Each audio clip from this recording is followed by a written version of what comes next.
Welcome to Smart Economics. Here are your top business and startup news. How rich is Saudi Arabia? Kingdom does the math in balance sheet overhaul. Saudi Arabia wants to demystify its finances. The kingdom is working on creating a consolidated balance sheet of its assets and liabilities, which will include items currently kept off the oil-rich economics book, including the investments and debts of its powerful sovereign wealth fund.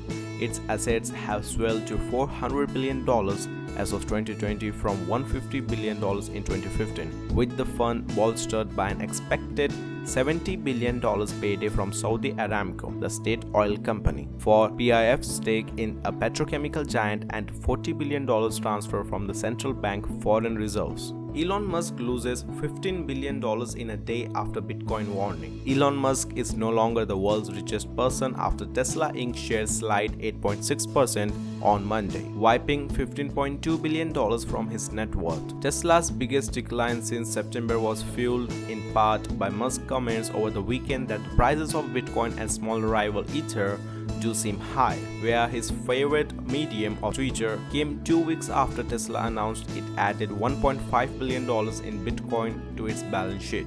US House Budget Panel approves $1.9 trillion COVID-19 aid bill. The US House of Representatives Budget Committee on Monday approved legislation with $1.9 trillion in a new coronavirus relief, advancing a top priority of President Joe Biden toward a full House vote on passage expected later this week. China urges US to lift trade restrictions, stop interference. Chinese Foreign Minister Wang Yi called on the US on Monday to lift restrictions on trade and people-to-people contacts, with seizing what Beijing considers unwarranted interference in the areas of Taiwan, Hong Kong, Xinjiang and Tibet. Wang's comments at a foreign ministry forum on US-China relations come as Beijing is pressing the administration of President Joe Biden to drop many of the confrontational measures adopted by the predecessors Donald Trump. Google fires second AI ethics leader as dispute over research. Diversity grows. Alphabet Inc.'s Google fired staff scientist Margaret Mitchell on Friday. They both said a move that fanned company divisions on academic freedom and diversity that were on display since its December dismissal of AI ethics researcher Timnit Gebru.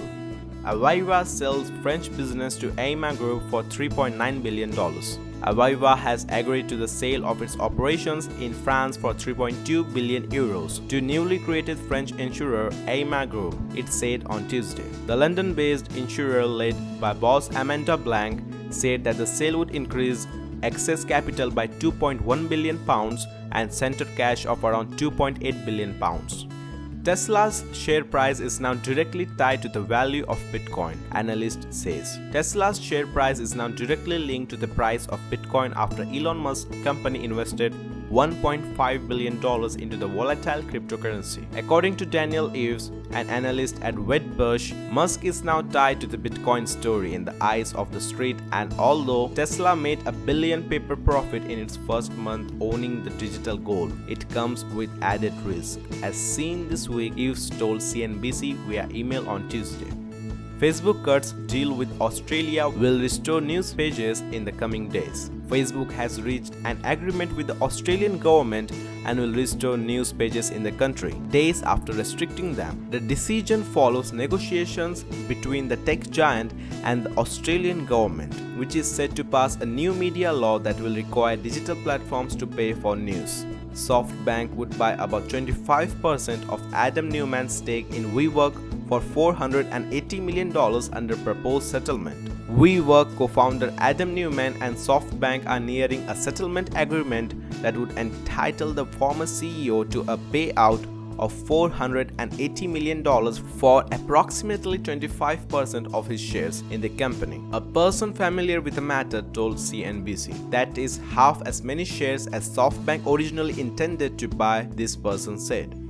Spotify to expand into more than 80 new markets. Streaming platform Spotify is to launch in 85 new markets, bringing the service to more than 1 billion extra people. The announcement came via a live streaming event featuring Justin Bieber, Prince Harry, and Meghan Markle. Spotify has also announced a new higher sound quality subscription service and a new advertising marketplace for podcasts. Most of the new markets are developing countries in Asia, Africa, the Pacific, and the Caribbean. Plum picks up $270 million at a $1.35 billion valuation to power smart home Wi-Fi for broadband providers. The last year of life under global health pandemic has seen a massive surge of people working from home, a shift that has thrown a stark light on the iffy quality of our broadband networks. Today, a startup called Plum, which has built a mesh Wi-Fi platform that helps optimize broadband connectivity and then uses it to deliver a range of smarter home services to some 22 million homes globally, is announcing a major funding round of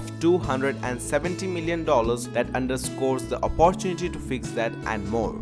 Anuvia raises $103 million to commercialize its novel fertilizer. Anuvia Plant Nutrition has raised $103 million to commercialize its novel fertilizer technology. The company, backed by investors like TPG, ART, Pontifex Global Food and Agriculture Technology Fund, Generate Capital and Paiva Capital, is now ready to roll out its tech, which is already used on roughly 1,200 farms and is projected to be on 20 million acres of farmland by 2025.